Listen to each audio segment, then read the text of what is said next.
Ustedes hablan bien raro, nos dijo el muchacho. Habíamos 3 personas hablando, eran los tiempos de la universidad y yo estaba conversando con otros 2 muchachos que eran creyentes también y estábamos hablando de las cosas del Señor, estábamos hablando de la fe, de la gracia, de las actividades de los distintos grupos evangélicos cristianos de la universidad. Y este muchacho se acerca y nos dice: ustedes hablan bien raro. Y se fue. Y nos dejó boquiabiertos, sorprendidos, preguntándonos si nosotros de verdad hablábamos tan raro y nuestro discurso era tan difícil de entender. Nos puso a pensar. Y nos dimos cuenta que él tenía toda la razón. Nosotros usábamos palabras comunes y corrientes, pero de otra manera. Nos llamábamos hermanos, hermanas. Hablábamos de bendición, Dios te bendiga. El culto estuvo tremendo, tuvimos tremenda bendición. Voy a orar para que Dios te bendiga. Usábamos palabras como culto, servicio, vigilia. Hablábamos de la palabra. Hablábamos de las escrituras. Hablábamos de dones, talentos. Y él nos escuchaba y se preguntaba si nosotros estábamos hablando español. Aparte de eso, cuando empezamos a hablar de Biblia y mencionábamos nombres raros, Nabucodonosor, Levítico, Deuteronomio, él pensaba que estábamos hablando en lengua. Y es interesante cómo nosotros no nos damos cuenta de eso. Porque ya nosotros estamos enculturados, somos parte de esta cultura evangélica protestante y usamos esas palabras normalmente. Y no nos damos cuenta que nuestros vecinos, amigos y familiares que no tienen una tradición de fe, no necesariamente entienden lo que nosotros estamos diciendo. Uno de los líderes del grupo al que yo pertenecía a un grupo en la universidad que todavía existe, se llama la Asociación Bíblica Universitaria. Y el líder de aquel grupo decía que los evangélicos hablamos en jerga evangélica. Y tenía toda la razón. Nosotros hablamos en nuestro idioma. Yo no sé si usted me entiende. No sé si me estoy haciendo entender. ¿Usted alguna vez ha ido a una fiesta de médicos? Yo una vez fui a una fiesta de médicos. Yo tenía una familiar que estaba estudiando medicina y yo fui a aquella fiesta con ella como parte de la familia extendida. Yo no entendí nada de las conversaciones. Hablaban en clave. ¿Tú sabes quién está estudiando OB? Sí, porque él estaba en ENT, pero ahora va a ser OB. Y aquello fue Stat and Rush. Y yo no entendía de qué rayos estaban hablando. Hasta que ella me dijo que yo hablaba de la misma manera para ella. Cuando hablaba en lenguaje religioso. Y yo me pregunto hasta qué punto nosotros estamos tan acostumbrados a usar estas palabras, a este lenguaje religioso, que no nos damos cuenta que no necesariamente la gente nos entiende y a veces nosotros mismos no sabemos lo que estamos diciendo. Le voy a tomar un concepto en esta hora y es el concepto central de la programación cristiana, de la proclamación cristiana. La idea central es el evangelio. Hablamos de que predicamos el evangelio. Nos llamamos a nosotros mismos evangélicos, porque somos la gente del evangelio. Ahora, ¿podemos definir lo que es el evangelio? Usted y yo, si alguien nos dice, ¿qué es el evangelio? ¿Podemos decir, esto es el evangelio? ¿Se lo podemos decir a la persona? Pues mire, hermano, yo lo que quiero en esta hora es ofrecer una definición clara de lo que es el concepto evangelio. De qué es lo que queremos decir cuando decimos evangelio. Y la voy a definir, esa palabra, a la luz de Marcos 1, 14 al 15, que nuestro hermano Nené leyó tan hábilmente. Y vamos a afirmar que el evangelio es la proclamación de la buena noticia de que Dios se está acercando a la humanidad con el propósito de salvarla. Se lo voy a repetir. El Evangelio lo estamos definiendo como la proclamación de la buena noticia de que Dios se está acercando a la humanidad con el propósito de salvarla.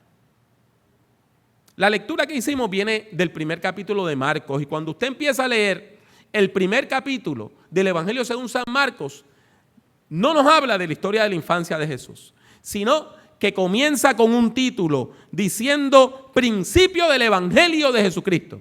O sea que la palabra evangelio está en la primera frase, en la primera oración de este libro.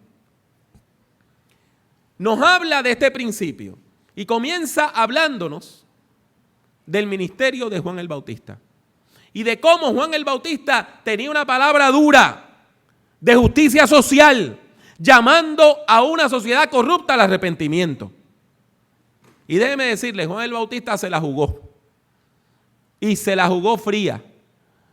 Porque uno de los hijos de Herodes el Grande se llamaba Antipas, y el muchacho, que tenía aspiraciones políticas, adopta el nombre de su papá y se llama entonces a él mismo Herodes Antipas. Y era el gobernador de Galilea. Y era un pecador empedernido y un político corrupto. Y la cereza que le puso encima a ese sundae, el cherry que le puso encima del sundae, fue que le compró la esposa a uno de sus hermanos. Una muchacha llamada Herodías, que se había criado en el palacio de Herodes el Grande, que había pasado de mano en mano y de mano en mano, que estaba viviendo con uno de sus hermanos mayores, que es uno de los hijos más, ¿verdad?, de más edad, de los primeros de Herodes. Y el cuñado le lleva a la esposa, y cuando el hermano grita, él le dice, pues yo te la compro. Y le dio dineros y propiedades y se convirtió en la primera dama de Galilea. Mire qué joyita era Herodes Antipas. Y si usted quiere escuchar el chisme completo, yo prediqué un sermón que está en las redes sociales, está en YouTube y está en mis páginas, que se llama Herodías y Salomé, y ahí le explica todo eso. Pero eso le cuesta a Juan el Bautista la vida, porque es apresado y finalmente es ejecutado por Herodes Antipas.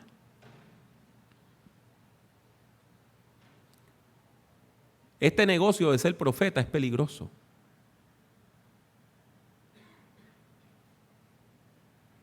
Y Jesús es bautizado por Juan. Y tan pronto Juan es encarcelado, Jesús toma el rol de liderazgo. Y dice, capítulo 1, versículo 14, después que Juan fue encarcelado, vino Jesús a Galilea predicando el evangelio del reino de Dios, diciendo, el tiempo se ha cumplido y el reino de Dios se ha acercado. Arrepentíos y creed en el evangelio. ¿Qué es lo que está proclamando Jesús? ¿Qué es lo que está anunciando Jesús? Jesús está anunciando que ha llegado un momento particular en la historia de la humanidad. Que ha llegado un momento que no se mide con un reloj, porque es el momento oportuno. Es la oportunidad que Dios da.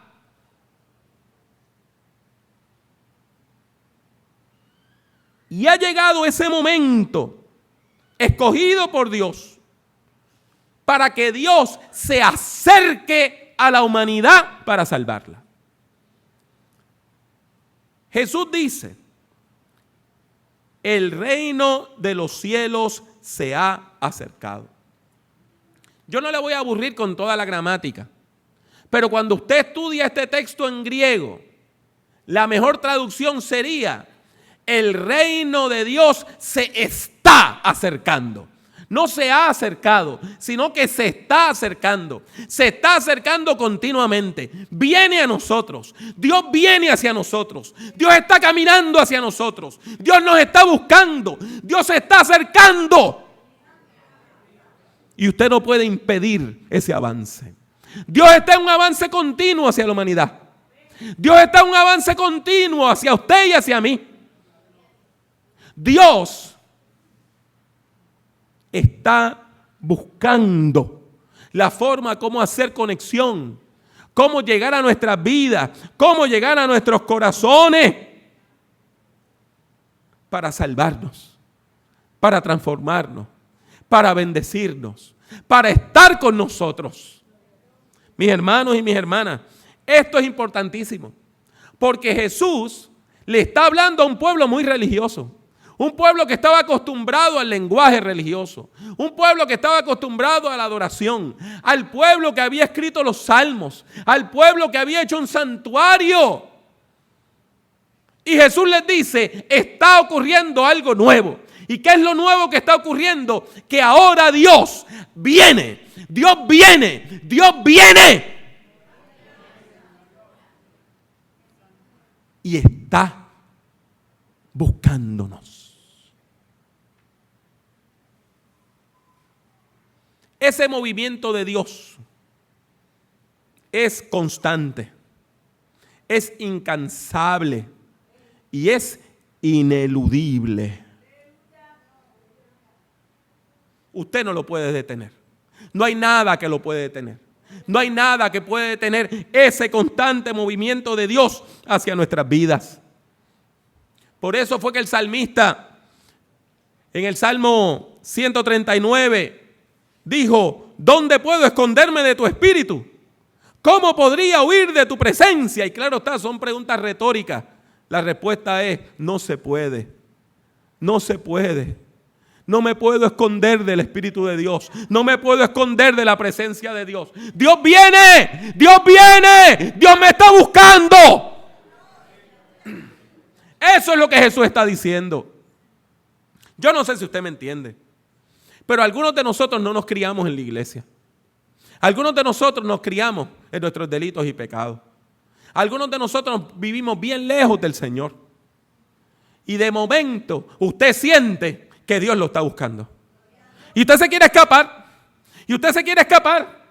Y usted siente que Dios lo está buscando. Mire, hermano, y cuando usted siente que Dios lo está buscando, que Dios está detrás de usted, hasta los anuncios comerciales le hablan de Dios. Y usted pone el que cambia de canal y en el otro programa le están hablando del Señor.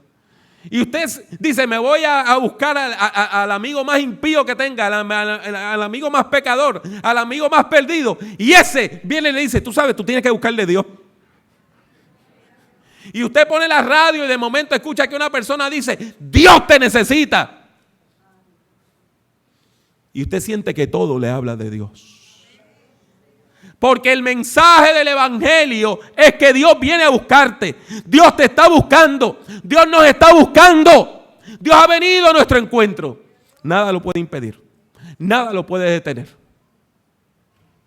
Y usted tiene que entender algo. Dios es la fuerza espiritual más grande del universo. Y cuando Dios a usted le está buscando, todo le habla de Dios. Todo le habla de Dios. Mira, hermano, cuando llegó ese momento a mi vida que yo sentí que el Señor me estaba hablando, los amigos míos que no iban a la iglesia me decían, ¿tú sabes qué? Tú debes ir a una iglesia y buscarle al Señor. Yo no entendía cómo era esto posible. Yo recuerdo que yo quería dedicarle mi vida a la rumba, a la salsa, a ser un músico. Mi banda preferida era de Ricardo Rey y Bobby Cruz y se convirtieron. Y hermano, se está convirtiendo todo el mundo. ¿Qué es esto?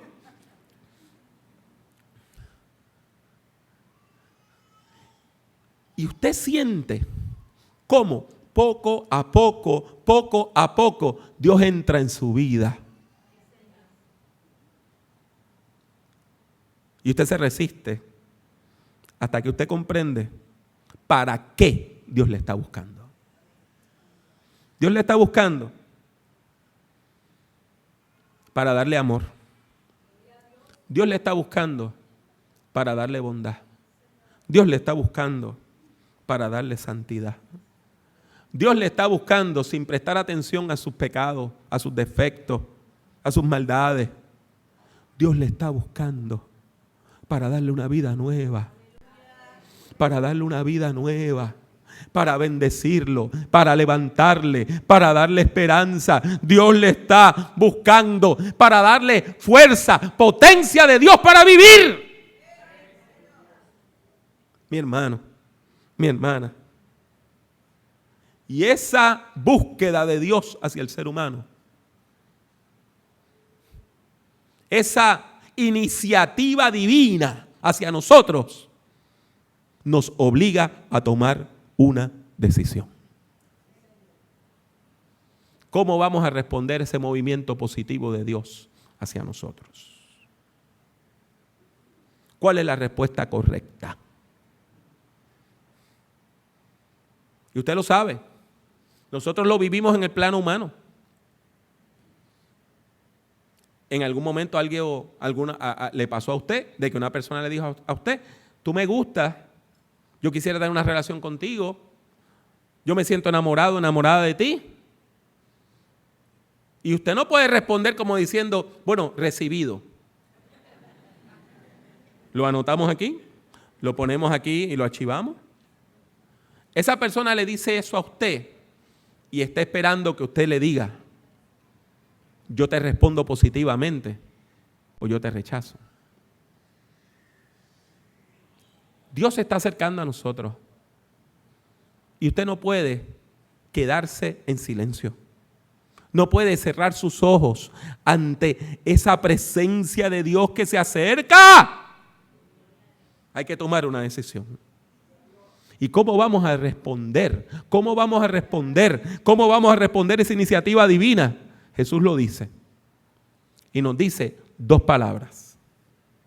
Arrepiéntanse y crean.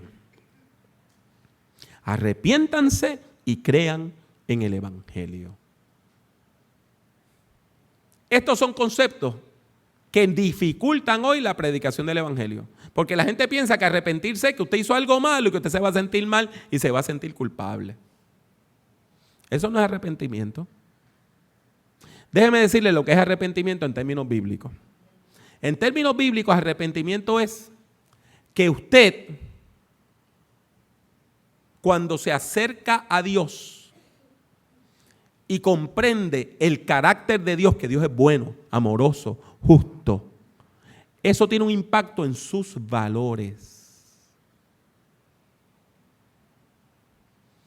Y cuando cambian sus valores, usted tiene que cambiar su manera de pensar.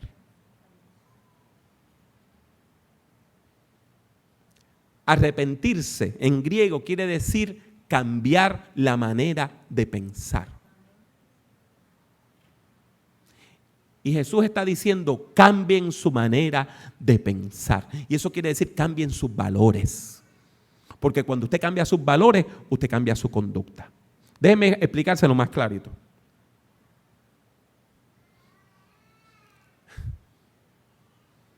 Si un hombre es alcohólico y el médico le dice: tú estás a meses de que se te declare una cirrosis hepática y que te mueras porque tu hígado no va a funcionar.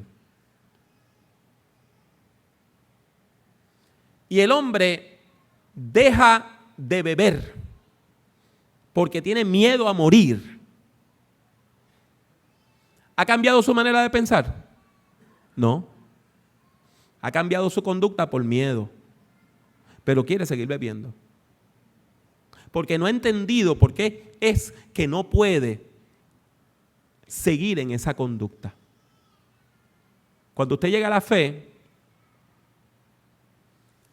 la Biblia le dice a usted por qué es que usted tiene que mantener su cuerpo en pureza y santidad. ¿Usted sabe por qué? Porque ahora su cuerpo es el templo del Espíritu Santo de Dios. Y cuando usted entiende que este cuerpo no es un mero estuche, no es un carapacho, es un templo donde Dios quiere habitar, usted dice: yo no puedo destruir el templo del Señor, y el trago lo guarda y no bebe más. ¿Vio la diferencia? Cuando usted comprende los valores del reino, cambia su manera de pensar. Y ya no es que usted está siendo amable y que usted por gentileza le está tratando bien a la gente. Ahora usted trata bien al prójimo porque usted le ama. ¿Y porque usted le ama? Porque Dios le ama a usted primero. Y cuando dejamos que los valores de Dios, que el amor de Dios, la bondad de Dios, la justicia de Dios, la misericordia de Dios, la paz de Dios entren a nuestra vida, tiene que cambiar nuestra conducta. Tiene que cambiar nuestra conducta. Tenemos que cambiar nuestra manera de pensar.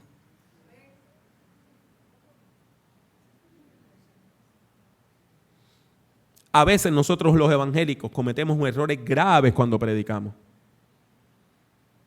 Yo he escuchado tantos sermones de donde la gente diciéndole a las personas que están en pecado, te vas para el infierno, te vas para el infierno, te vas para el infierno. Mira, el miedo no ayuda a nadie a convertirse. Nadie cambia de verdad su conducta por miedo. Y déjeme decirle, mucha de esa gente en el infierno ya están. Si usted vive en la calle, alcohólico, sin hogar, sin un techo, ¿qué miedo usted le va a tener al infierno? ¿En el infierno está usted? Cuando usted comprende el amor de Dios, la gracia de Dios, la misericordia de Dios, la justicia de Dios, entonces es que usted cambia su conducta. Pero para llegar a ese punto necesitamos el segundo verbo. ¿Cuál era? Crean. Y en griego la palabra creer no es nada más una cuestión académica de decir, bueno, yo creo que Dios existe porque debe haber una primera fuerza que haya creado el universo. No es eso, gente. No es una cuestión libresca. Creer es confiar. Creer es confiar. La mejor traducción sería, cambien su manera de pensar y tengan confianza.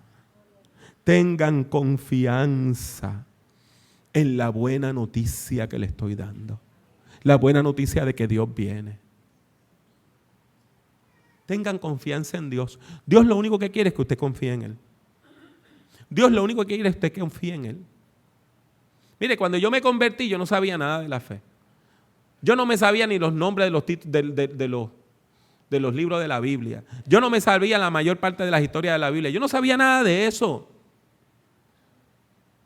Pero cuando aquel pastor dijo que Dios podía darme una vida nueva, yo empecé a hablar con Dios. Yo no sabía que eso se llamaba orar.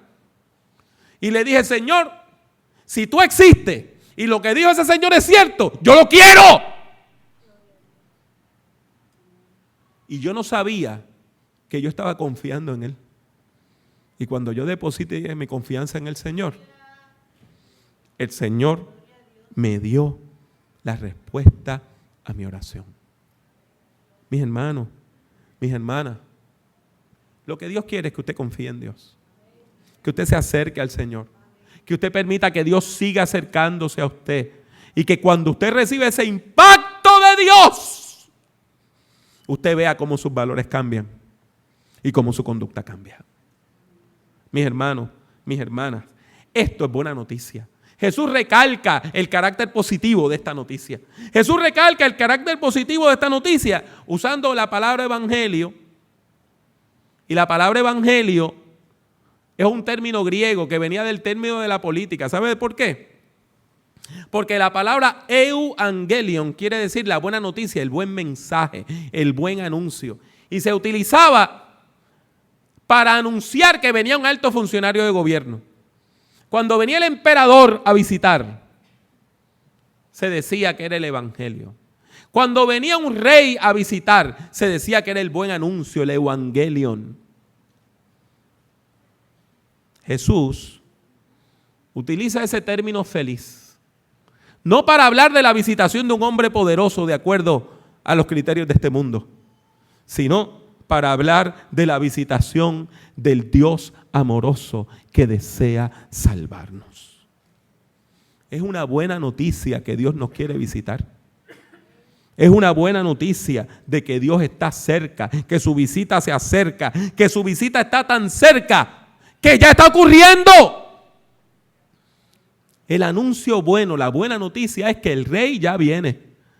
El Rey ya viene. El Rey ya viene a liberarnos. Viene a liberar a la humanidad del pecado y de sus consecuencias. La buena noticia es que ya no tenemos que vivir atados a los atavismos del ayer, a los pecados del ayer, a las maldades del ayer. La buena noticia es que mi pasado de pecado no determina mi futuro. La buena noticia es que somos libres en Cristo. Somos libres en Cristo. Somos libres en Cristo. Y tenemos que predicar el evangelio como buena noticia. Es el buen anuncio. Tenemos que predicar esta buena noticia a toda la humanidad, porque toda la humanidad es pecadora, ¿sabe? No hay una sola persona que no haya herido a alguien alguna vez. Todos hemos pecado.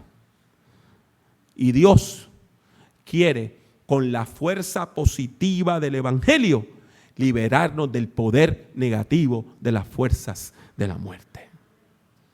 Ahora podemos ser libres. Si usted cree en el Señor y cambia su manera de pensar, usted puede ser libre. Y puede ser libre. ¿Y sabe por qué es importante ser libre del pecado? Porque el pecado no es la violación de reglas. Hay gente que hablan de Dios como si Dios fuera el viceprincipal de una escuela, que está buscando quién está cortando clases para suspenderlo 3 días. El pecado no es que Dios es un aguafiesta que prohíbe todo lo bueno y todo lo sabroso.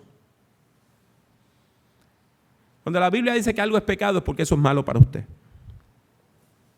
Porque eso le va a traer a usted dolor. Porque eso le va a traer angustia. Y no solamente a usted, sino también al resto de la gente que están alrededor suyo.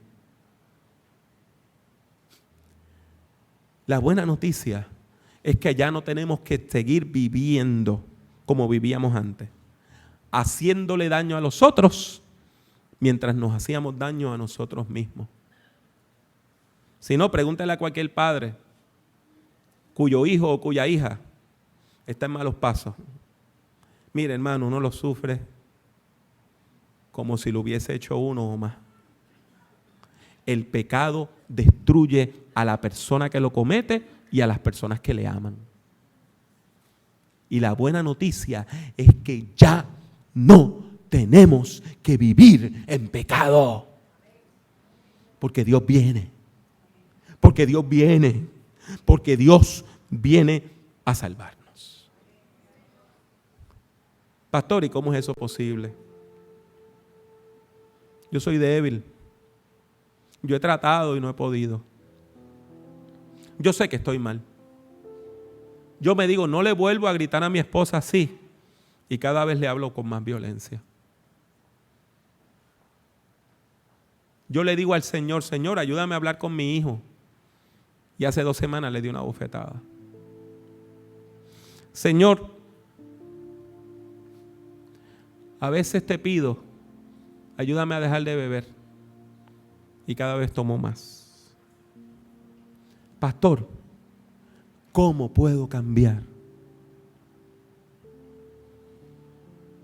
Pues mire, en el mismo Evangelio según San Marcos, capítulo 3, está la respuesta a su pregunta.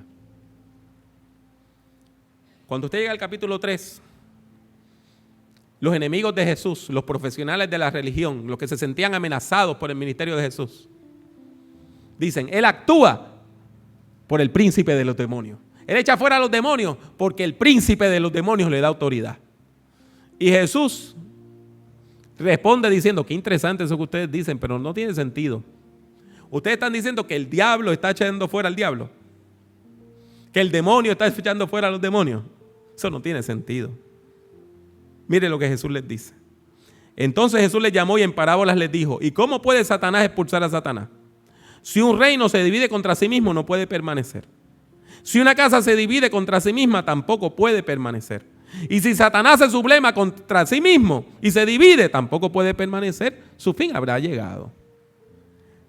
Y ahí dice la siguiente. Escucha estas palabras de Jesús con atención.